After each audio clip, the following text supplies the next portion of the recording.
नमस्कार, फाइटर समाचार में आपका स्वागत है। पेश आज 25 अप्रैल शाम 7 बजे राजस्थान की खास खबरें। डूंगरपुर की सागवाड़ा पुलिस ने 2 अलग अलग कार्रवाई कर 4 करोड़ का 4 किलो सोना और 38 लाख रुपए नगद जब्त किए हैं। पुलिस ने 4 आरोपियों को डिटेन किया है।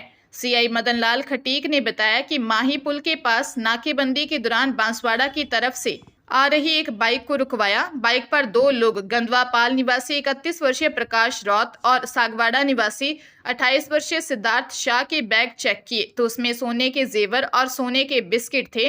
पुलिस ने सोने के दस्तावेज मांगे तो उनके पास कोई बिल नहीं थे, जिस पर पुलिस ने दोनों युवकों को डिटेन कर उनके पास से 4 करोड़ रुपए कीमत का 4 किलो सोना और 1,15,000 रुपए जब्त किए। इसके बाद पुलिस ने एक और कार्रवाई माही पुल पर की, जहां 2 बाइक सवार युवकों 25 वर्षीय बुचिया बड़ा निवासी विक्रम सिंह चौहान और बाबा का बार निवासी 45 वर्षीय धनराज मीणा के बैग से 37 लाख रुपए जब्त किए।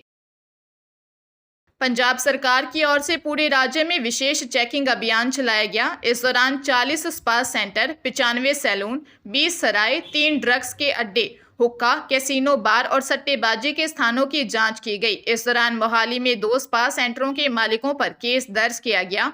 यहां पर स्पा सेंटरों की आड़ में देह व्यापार का कारोबार चल रहा था। एसएसपी दीपक पारिक ने बताया कि पंजाब एवं हरियाणा हाईकोर्ट भी स्पा और मसाज सेंटरों के संचालन को लेकर सख्त है। साथ ही सरकार को इस संबंध में 3 महीने के भीतर एक व्यापक नीति तैयार करने के आदेश दिए गए थे। मोहाली के जीरकपुर के रिहायशी इलाकों में एक स्पा सेंटर पर रेड कर 5 युवतियों को छुड़वाया गया था। इस दौरान सामने आया था कि अंबाला निवासी व्यक्ति इसे चला रहा था, जबकि उसने पानीपत के रहने वाले व्यक्ति को मैनेजर रखा था।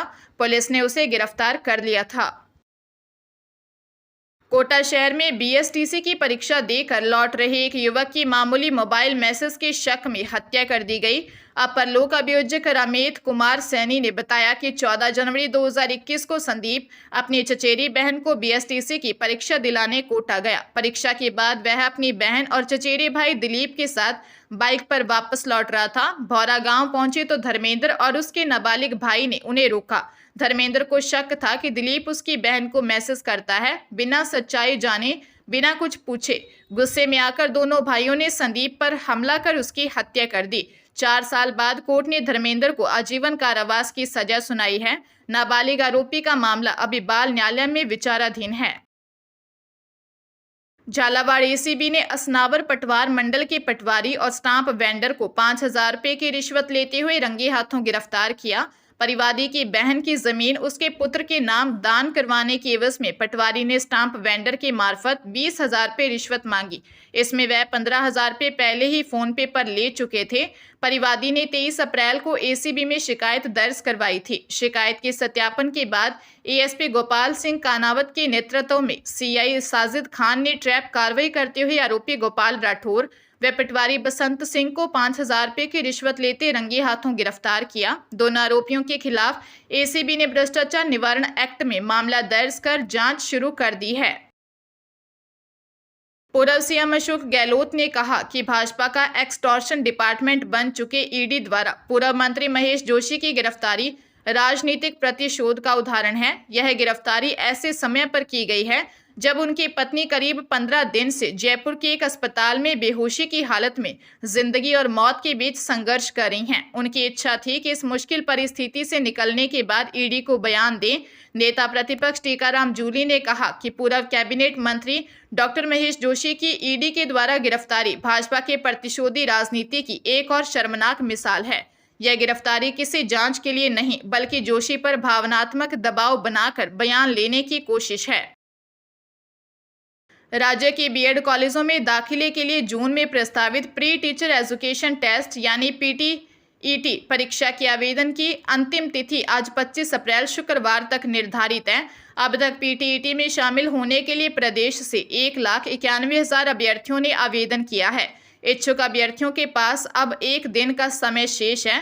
हालांकि पिछले साल से इस बार आवेदन कम हुए हैं। पिछले साल 2,82,000 आवेदन हुए थे। डीएलएड की तरह ही पीटीईटी में भी छात्राओं का क्रेज छात्रों से अधिक है। जोधपुर नारकोटिक्स कंट्रोल ब्यूरो के एक इंस्पेक्टर सहित 3 कार्मिकों पर एक मार्बल कारोबारी को एनडीपीएस एक्ट में केस में फंसाने की धमकी देकर 30 लाख की वसूली के आरोपों से जुड़े मामले की जांच सीबीआई ने अपने हाथ में ले ली है। राजस्थान हाईकोर्ट के जस्टिस अरुण मोंगा के आदेश पर सीबीआई ने इस संबंध में एफआईआर दर्ज की है। इससे पहले इस मामले में हाईकोर्ट के जस्टिस फरजंद अली की अध्यक्षता वाली समन्वय पीठ ने गत 10 मई 2024 को आदेश दिया था कि राजस्थान पुलिस और केंद्रीय एजेंसी एनसीबी के बीच टकराव की इस स्थिति में मामले की जांच तीसरी एजेंसी के एक वरिष्ठ आईपीएस अधिकारी के निर्देशन में जांच टीम बनाकर इन्वेस्टिगेशन कराना उचित रहेगा। सीबीआई की प्रारंभिक पड़ताल में सामने आया कि एनसीबी ने तो इस मामले में कोई एफआईआर ही दर्ज नहीं की थी। एनसीबी के अफसरों के खिलाफ साक्ष्य भी मिले। अब सीबीआई ने तीनों के खिलाफ एफआईआर दर्ज की है। राजस्थान लोक सेवा आयोग ने राजस्व अधिकारी यानी आरओ ग्रेड 2 और अधिशासी अधिकारी यानी ईओ ग्रेड 4 भर्ती परीक्षा 2022 का रिजल्ट जारी कर दिया है। स्वायत्त शासन विभाग में कुल 111 पदों के लिए यह परीक्षा हुई थी। प्रोविजनल लिस्ट में डॉक्यूमेंट वेरिफिकेशन के लिए 309 अभ्यर्थियों का चयन किया है। कुल 4,37,870 अभ्यर्थियों ने आवेदन किया था। 23 मार्च को दोबारा आयोजित हुई परीक्षा में इनमें से 1,20,574 अभ्यर्थी शामिल हुए थे। प्रोविजनल लिस्ट में शामिल 309 अभ्यर्थियों का डॉक्यूमेंट वेरिफिकेशन होगा। इसमें सफल रहने वाले अभ्यर्थियों को अंतिम चयन सूची में स्थान मिलेगा। इसके बाद आयोग फाइनल रिजल्ट जारी करेगा और चयनित अभ्यर्थियों की सूची नियुक्ति के लिए विभाग को भेजी जाएगी। हरियाणा के पंचकुला की साइबर थाना पुलिस ने 83 लाख रुपए की ऑनलाइन धोखाधड़ी के मामले में एक आरोपी संदीप कुमार को यूपी के बागपत से गिरफ्तार किया है। थाना प्रभारी मनीष कुमार ने बताया कि आरोपी और उसके साथी खुद को पुलिस अधिकारी बताकर वीडियो कॉल के माध्यम से लोगों को डिजिटल अरेस्ट का डर दिखाते थे और उनसे मोटी रकम ऐंठते थे। इस गिरोह ने एक व्यक्ति से इसी तरीके से 83 लाख रुपए की ठगी की थी। अब तक इस मामले में कुल 5 आरोपियों की गिरफ्तारी हो चुकी है। पुलिस का मानना है कि इस साइबर फ्रॉड गिरोह में कई और लोग भी शामिल हो सकते हैं, जिनकी तलाश जारी है। संदीप कुमार की गिरफ्तारी के बाद पुलिस यह जानने की कोशिश कर रही है कि ठगी की रकम किन किन खातों में ट्रांसफर की गई और इस पूरे नेटवर्क में और कौन कौन शामिल है। राजस्थान हाईकोर्ट ने मरीज के इलाज में लापरवाही से जुड़े आरोप मामले में जयपुरी अस्पताल के सीनियर डॉक्टर रेखा सिंह के खिलाफ दर्ज एफआईआर में दंडात्मक कार्रवाई पर रोक लगा दी है।